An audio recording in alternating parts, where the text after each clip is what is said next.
అమ్మాయిలు హాస్టల్స్ లో వీళ్ళు చీపురు ఎట్లుంటదంటే ఏం సుబ్బారావు రాగాలు చేస్తాండ్రు. అమ్మాయిల హాస్టల్లో సుబ్బారావు ఎందుకు వచ్చిండు? అది సుబ్బారావు గర్ల్స్ హాస్టల్.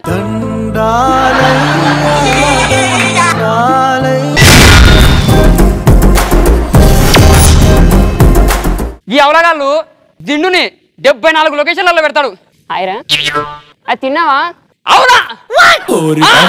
అలా జరిగిందా? ఆ దిండుకి ఫీలింగ్ ఉంటే ఏమనుకుంటది అది? శ్రీముఖి అక్కకి చిన్నప్పటి నుంచి ఒక్క స్టోరీ అన్న రాయాలని కోరిక. ప్రతి పారాగ్రాఫ్ కి కారు మలుపు తిరిగింది, ఆమె మలుపు తిరిగింది అని ఇట్లా రాసింది. అదంతా చూసిన ఎడిటర్ ప్రతి పారాగ్రాఫ్ కి మలుపు తిరిగింది అని రాస్తున్నారు. అంటే ఆ కథలు ఎక్కువ మలుపులు ఉంటాయని చిన్నప్పుడు చదివాను చూడదు. పటాస్ సోమవారం నుంచి శనివారం వరకు రాత్రి 9 గంటలు.